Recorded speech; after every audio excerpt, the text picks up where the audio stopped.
is Ben Burgis. I'm the author of Give Them an Argument, Logic for the Left, and one of the co-authors of Myth and Mayhem, a leftist critique of Jordan Peterson, along with Marion Trejo, Conrad Hamilton, and Matt McManus. That also has an introduction by Slavoj Žižek. And I'm also a regular columnist for Jacobin, and I have a Patreon, so if you like the work that I do and you wanted to support it, that's $5 a month, and you can you get a couple of essays a week as a gesture of appreciation for the support. So that's patreon.com/Ben Burgis.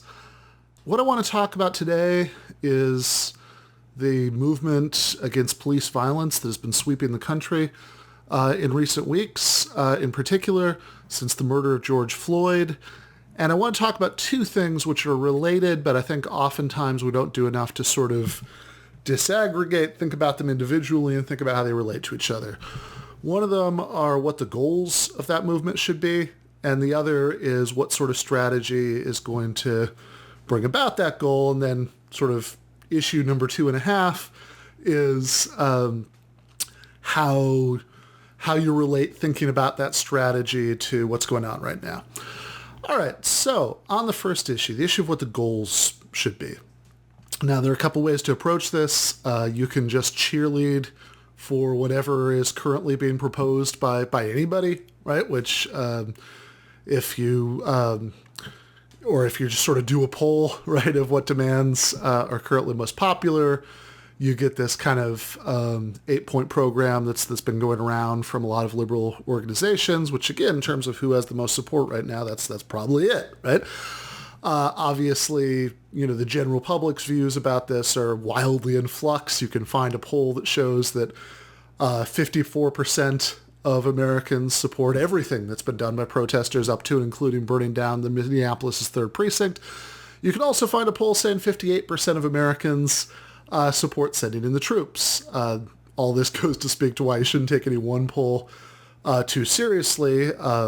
Nate Silver is wrong about lots of stuff. He's kind of a centrist hack at this point, but he's not wrong to urge people to look at patterns among polls over time rather than just latching on to any given poll result. But certainly if you want to just go with what, there are sort of the most activists pushing for, you get that 8-point plan. But of course, lots of radicals, rightly, don't want to limit their horizons to that. And so what lots of people on the radical left will say is, no, we want to forget all, that's fine, I guess, right? But what we really want to do is we want to abolish the police. And then somewhere in between the two, there's the defund slogan, which is supported by many police abolitionists, but probably mostly by people who are not police abolitionists. And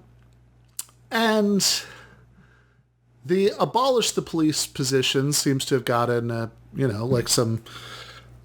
some support, especially against those of us who might have thought, oh, well, how politically viable is that anyway? From a decision that seems to be in the process of being made by the Minneapolis City Council. So it's just been reported that a veto-proof majority of the Minneapolis City Council wants to dismantle the Minneapolis Police Department and replace it with some new public safety system. And so a lot of people who say, what we should be pushing for, what the demand should be straight up abolition of the police, are seeing this as a great victory. So, why talk about stuff like defunding? This is, some kind of ridiculous Menshevik half measure. We should be talking about abolishing the police. And, hey, you might have thought that wasn't politically viable, a week or two ago. But look, here in Minneapolis, there's a majority of the city council that's committed to it. All right. Here's why I don't find that particularly persuasive, and this goes back to 2017 when I was a delegate at the DSA National Convention from Central New Jersey, and I was reading and looking at a lot of what people were saying about resolutions that were on the table at that point to abolish police, abolish prisons, etc. And, at the time, I think I was vaguely supportive. But since then, even then, right, I had some reservations, and as I've thought about it more over the years, I've kind of had more and more reservations. And those reservations obviously aren't that policing is great, right? That I suddenly love the police now. But about whether this slogan, which sounds so radical, is actually that useful. And I'm not just talking about polling here, although, I do suspect that if you did a whole bunch of really, national polls with really good methodology on abolish the police, it would not poll well. But I'm sure workers' control of the means of production doesn't currently poll very well either. Maybe we should think of it the way we think about that. It's a long-term horizon that, we should support various reforms along the way, but we should see that as the end goal of our politics on the policing issue. Here's why I don't see it that way. And in fact, I think the decision that was just made by the Minneapolis City Council, or at least they haven't actually voted on anything, at least as of when I'm recording this video. The situation is obviously incredibly fluid, but they've said they will. So think about what exactly they've said, right? Because when we talk about, for example, abolishing ICE, right? And that is a slogan that I support 1,000%. I absolutely think abolish ICE is a pithy summary of what we want. And there's a little bit of ambiguity because some people might say abolish ICE, but what they really mean is they want a similar enforcement agency that would be more like the old INS, which would be better, right? Less militarized, less aggressive, but still not great. But when I say abolish ICE, I really mean abolish ICE and replace it with nothing, right? A free society doesn't need a national police agency whose specific function is to round up, detain, and deport peaceful and otherwise law-abiding people for having engaged in, what was not even treated as a criminal matter at all for most of American history, and what even now is a misdemeanor. The national penalty, the maximum penalty, I think, for crossing the border without the permission of the authorities is actually similar to the maximum penalty for burning trash in your backyard. So that's just an agency we could very easily do without, and we would be much better off without it in just about every possible way. Okay, abolish police doesn't strike me as being like that. And the reason it doesn't strike me as being very like it is because no one really takes the position on policing that I'm taking with regard to immigration and customs enforcement. In other words, nobody thinks that there shouldn't be any sort of law enforcement entity in the city of Minneapolis. Certainly nobody on the city council thinks that. Maybe you can find somebody hanging out at the anarchist bookstore, downtown that, I assume they've got in Minneapolis who thinks that. But even that guy, I think, if you asked him a bunch of follow-up questions, he will say, okay, well, we need something there, right? Like there should be some sort of something or other that you can call in order to like if you see an attempted rape going on, right? There should be something, sort of entity that you can call that would protect the victim, track down the perpetrator, and bring them to trial, right? I at least hope that ends with trial, not mob justice.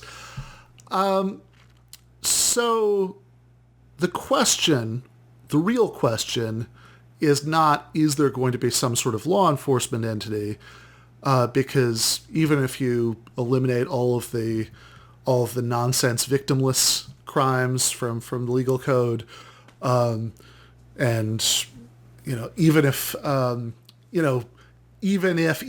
right, if you just keep on expanding out the number of things you're willing to even if assume, we do still want to enforce laws about things like rape and murder and domestic violence. And you need something or other to do that. So really where the action is, the real question, the real controversy is going to be entirely on the question of how whatever entity we want is different from the entity that currently exists. In other words, the question isn't, is there going to be some sort of police entity or another? It's going to be, how is that going to differ from what we've got right now? Now, if you listen to some anarchists, some people who are in the Marxist tradition even, they'll say, well, we don't want policing, we want, and they'll get a little vague, but they'll say something like, popular community, something, something, something. And that sort of sounds a lot like a non-professional kind of neighborhood watch sort of entity. But hold on. Now you're talking about the sort of entity that murdered Trayvon Martin, or in an even more informal way, Ahmaud Arbery. So that's clearly not a panacea. Of course, no reform is going to be a panacea, but it's not even totally clear whether it's going to be better, right? You could say, oh, we're not talking about a, popular patrol of right-wing reactionaries. We're talking about the good kind, workers, communities of color. But, of course, there is going to be some sort of entity in neighborhoods like the ones where Trayvon Martin and Ahmaud Arbery were murdered. And I'd think twice about whether saying, oh, it should be informal, non-professionalized, popular patrol sort of thing is really going to do that. Not to mention there are obvious questions about, CSI, etc. All right. So what I think that we should really be talking about is actually well captured in the slogan defund and another slogan that's very popular right now, quite appropriately, which is demilitarize. I would also add in a third one, which is democratize. So abolish sounds more radical than any of these things, but thinking hard about that Minneapolis City Council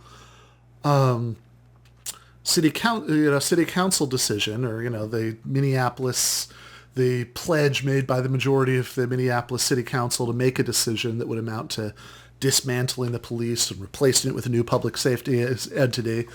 Well, what are we talking about here, right? Like, there's going to be some sort of public safety entity. How exactly is it going to differ from the Minneapolis Police Department? So assuming that this actually happens and it's not hot air, and I'm profoundly cynical about Democratic Party politicians and who come bearing left-wing rhetoric and how much they really mean it, but let's say they really do, right? Okay, what does that mean? So assuming there's going to still be a professionalized entity, which I think is an extremely safe bet, here's what's been said so far is so vague that it could mean, we're going to rename the Minneapolis Police Department the Minneapolis Public Safety Squad, and absolutely nothing is going to be different. That would be worthless, of course.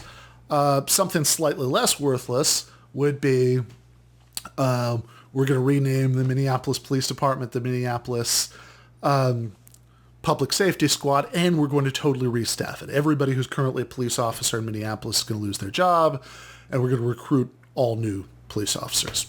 All right, that's better. As Matt Brunig pointed out in a Twitter discussion about this, just taking this sort of, like a lot of people who might be hardened racist thugs off of the Minneapolis city payroll and replacing them with other people, that's not nothing, right? But surely that's not all we want, and surely people who say things like abolish the police, that's really not what they want.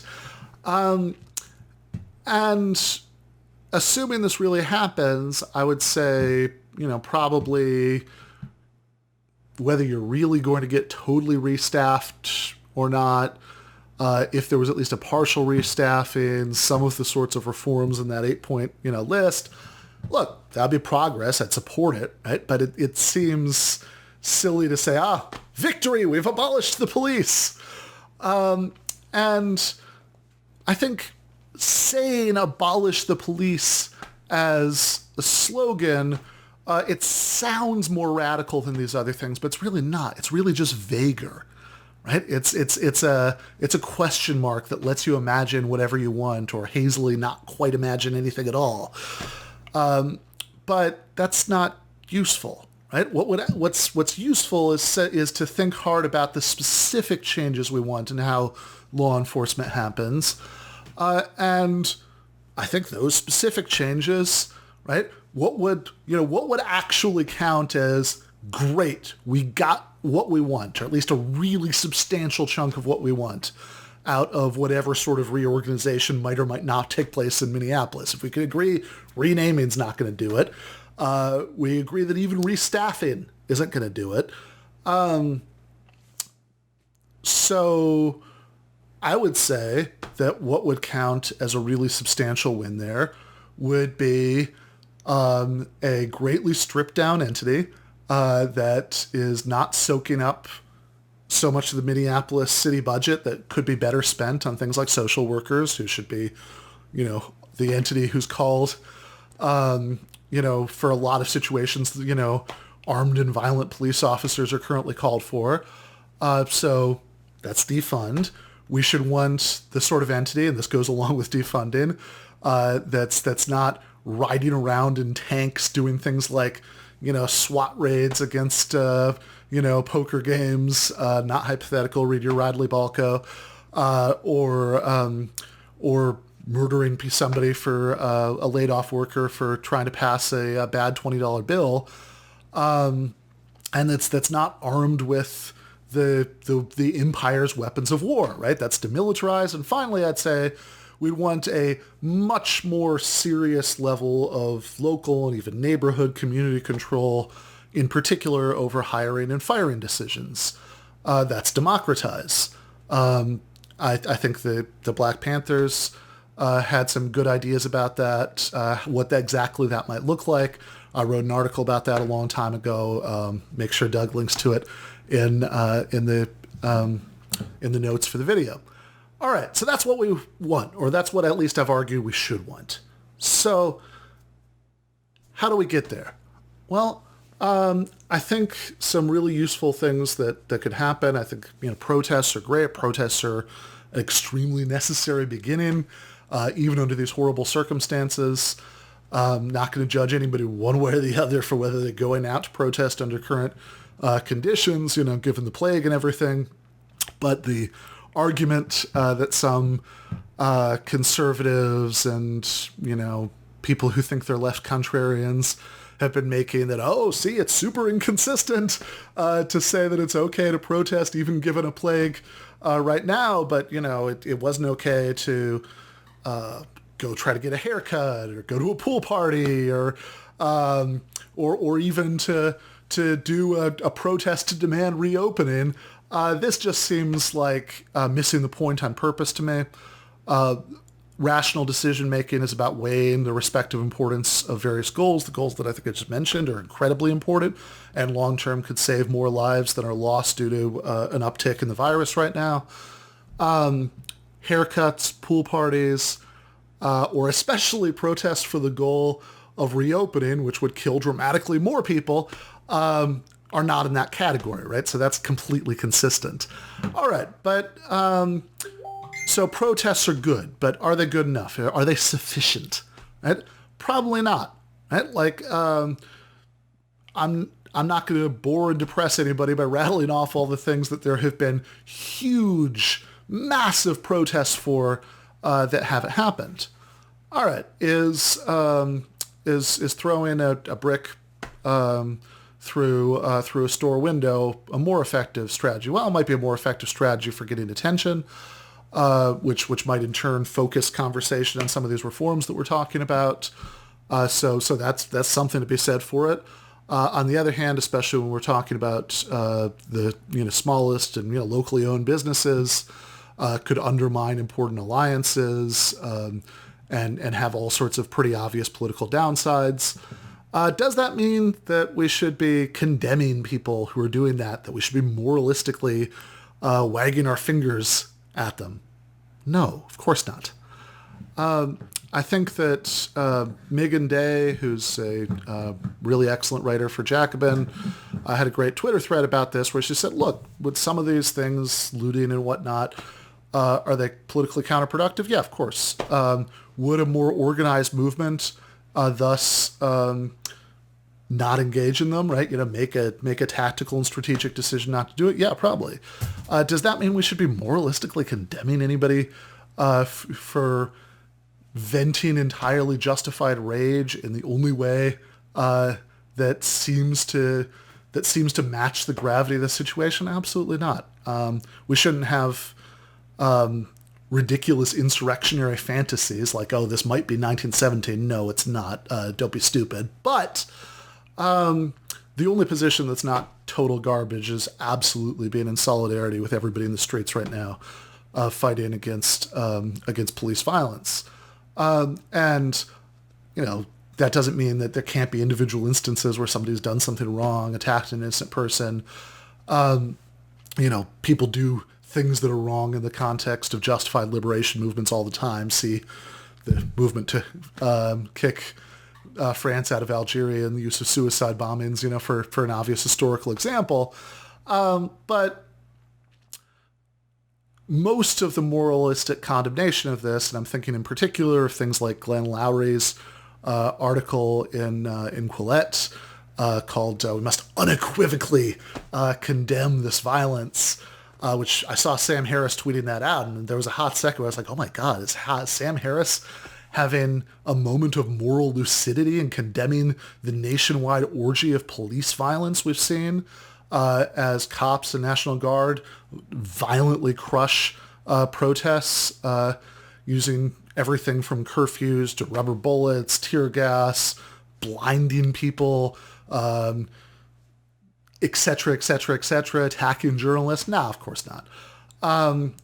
Actually, all that Lowry was talking about was violence by protesters. And even there, it seemed like for the most part, what he's doing is what people who have this perspective always do, which is to conflate violence with property damage. And Oren Nimni has an excellent article about this from a few years ago in Current Affairs called Defining Violence, where he points out, the absurdity of saying that destroying an inanimate object can be violence in itself, right? If you're not using it to, using that destruction to cause some sort of physical injury, pain, death to a sentient being. Because really, think about it, right? Like if you go out to your backyard and shoot beer cans for target practice, maybe I'm revealing a little bit too much about people I was friends with in Michigan growing up, but like, is that violence against beer cans? If you eat nachos, you're decomposing them to the most basic particles, right? You can't obliterate something much more than by eating and digesting it, or you committing violence against nachos. You might be violating property rights, and then we can argue about which property rights people should actually have, what the distribution of property should be.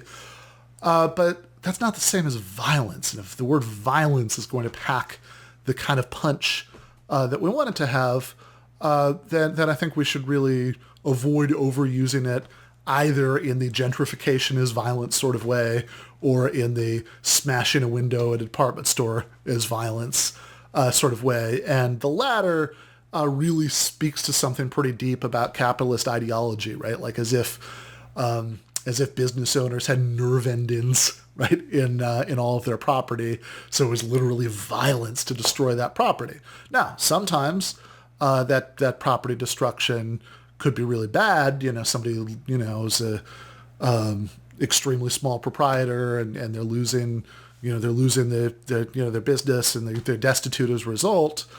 But just because something causes financial hardship, we wouldn't normally call it violence, right? Nobody says that laying off workers, in order to take already high profit margins a little bit higher is violence, even though that actually often causes much more financial hardship than smashing a few store windows. So that's not serious, right? And in particular, what I found outrageous about the Lowry article is that he talks about the initial murder of George Floyd, right? And he says that was bad. And he talks about violence by protesters. And then he sort of talks about possibilities like, oh, what if a frightened National Guardsman facing a raucous mob shot someone? So he's putting the agency in the what's supposed to be in the raucous mob, right, in his phrase. But he's treating the actual extremely well-armed, organized, supposedly disciplined force as if it were just sort of blindly reacting to things. That is completely backwards. So yeah, that critique is ridiculous. But you can say, look, we can talk about how a more organized movement in the future with a better chance of deeper forms of success would differ from what we've got right now. And in particular, we can talk about how some of what we've seen right now, right, some aspects of it might preview what that movement might look like more than other aspects. I think the actions of unionized bus drivers in Minneapolis and New York who've made organized efforts to refuse to transport cops to protests or for arrested protesters to prison, that's fantastic, right? That sort of action at the point of production is going to be a much more promising strategy than either just protests on their own, although you do need protests, build up public consciousness, sense of movement identification, etc. Or sort of disorganized rioting, either of those things. And so, as I mentioned in the last video, I think if you sort of imagine things like citywide general strikes to demand not some vague abolition that could mean anything or nothing, but concrete, important, radical reforms like defund, demilitarizing, and democratizing the police, that could really get it done. So, final point. Actually, it's not even really a point. I just couldn't end the video without playing this for you guys. I was listening to a recent episode of Chapo Trap House, and around the 41-minute mark, there's a point where they start talking about a QAnon conspiracy theory, according to which Derek Chauvin, the cop who murdered George Floyd, is actually a crisis actor, that his real identity is Ben Bailey, who is a comedian and used to be host of Cash Cab. And as Matt Christman is talking about this QAnon conspiracy theory about Ben Bailey, he makes a mistake I found kind of entertaining. Enjoy. That everyone is sort of seeking out, like they're looking for the hidden hand behind everything. And if you're like the MAGA QAnon people, the hidden hand is apparently, as I've seen recently, apparently the lead singer of the band The National, and also the guy who used to host Cash Cab on the Discovery Channel. Yes. Apparently he's getting work now as a crisis actor now that show isn't on TV anymore. But it just I have to say this though about the Q people and Ben Burgis, this Cash Cab guy. Q people love squinting at a picture of a person, assuming it's the other a different person. JFK Jr., that weird hobo who shows up at MAGA rallies, and the Pope and Frank Sinatra and Frank Sinatra. This time, I will give them credit. That piece of shit cop, he does actually kind of look like Ben Burgis. For the first time, they've actually got someone who plausibly has a even similar head shape. Yeah, but of course, it's just sort of a dude who kind of looks like him.